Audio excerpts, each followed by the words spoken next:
Hola, ¿qué tal? Qué bueno que está con nosotros ya a estas horas de la noche en el Postigo de la videocolumna. Gracias por esperarnos, por vernos, por compartirnos y también por recomendarnos.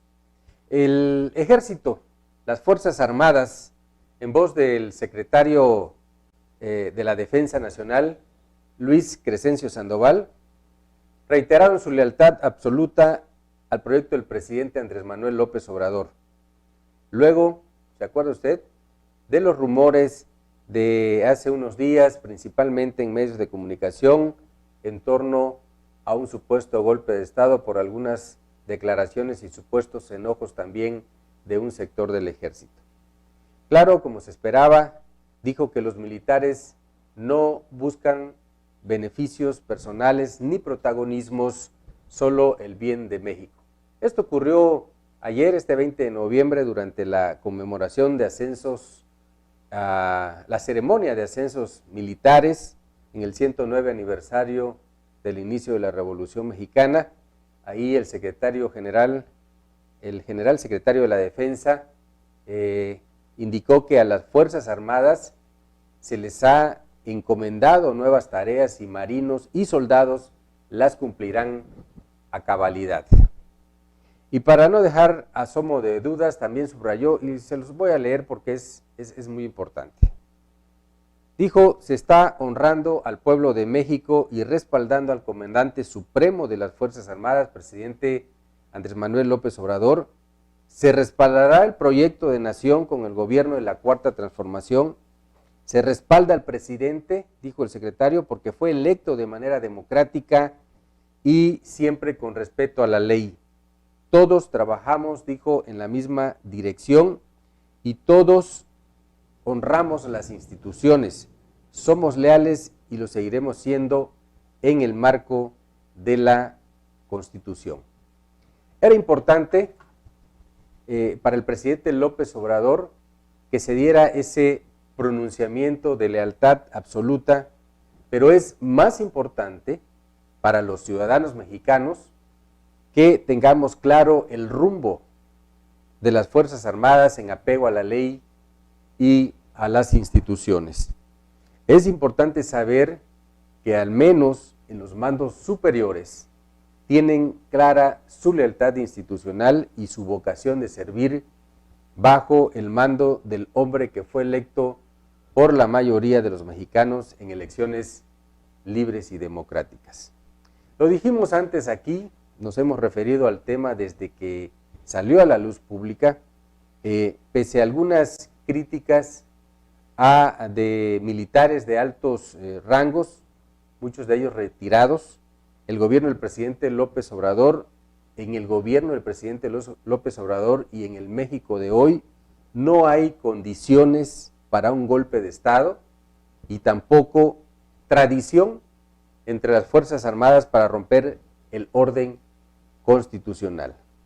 Más bien, y también aquí se lo hemos dicho en algunas ocasiones, se trata de rumores y supuestos alentados desde medios de comunicación y grupos, desde luego, contrarios al presidente de México, que ven con enojo o ven enojo entre militares por lo ocurrido particularmente en Sinaloa, con aquel caso de la liberación de un hijo del Chapo Guzmán y cuya culpa recayó, según se ha dicho, más bien lo han dicho los medios de comunicación, en los mandos militares de la operación fallida.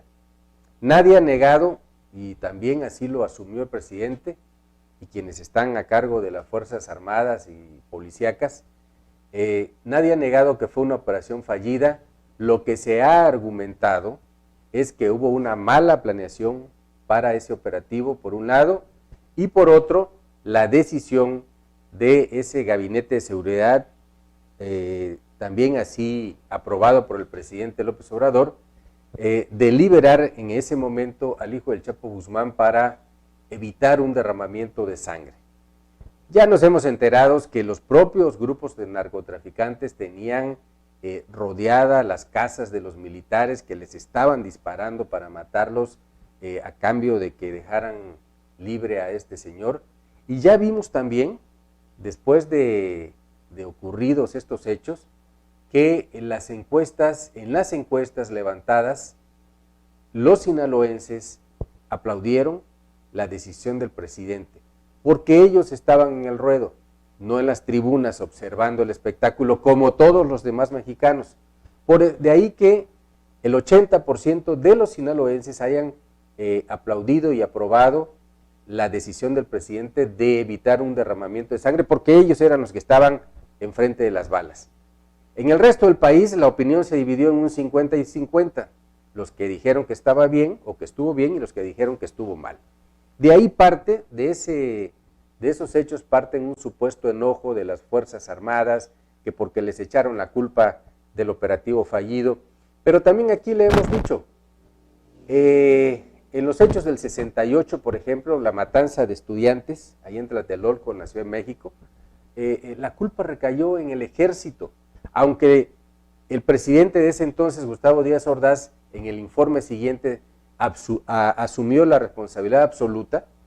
Pese a ello, las culpas directas eran para el ejército. Y ni entonces hubo un levantamiento armado o un golpe de Estado.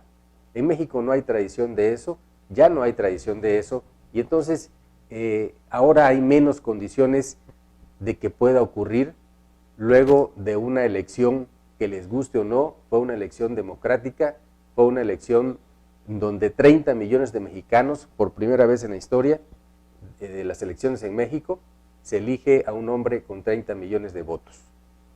De manera que la lealtad absoluta, reiterada de las Fuerzas Armadas al presidente, es un decir, echen a un lado ese tema, hay otras cosas más importantes que hacer en el México de hoy. Pero también hay rendijas.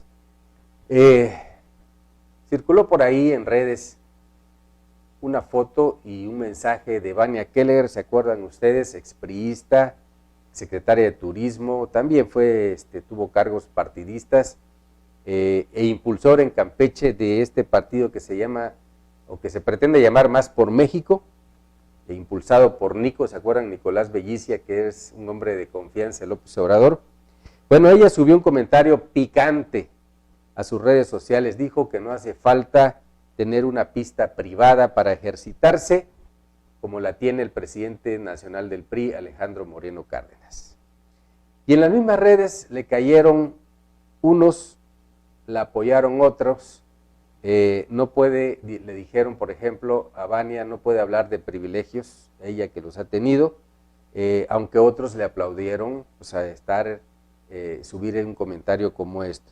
Si lo que quería Vania era estar en el ojo del huracán, eso sí, ya lo está logrando, y pues obviamente es como una apertura de hostilidades o un decir, aquí estoy. Acuérdense ustedes que ella también ha dicho que quiere estar, que va a estar en las boletas en el 2021.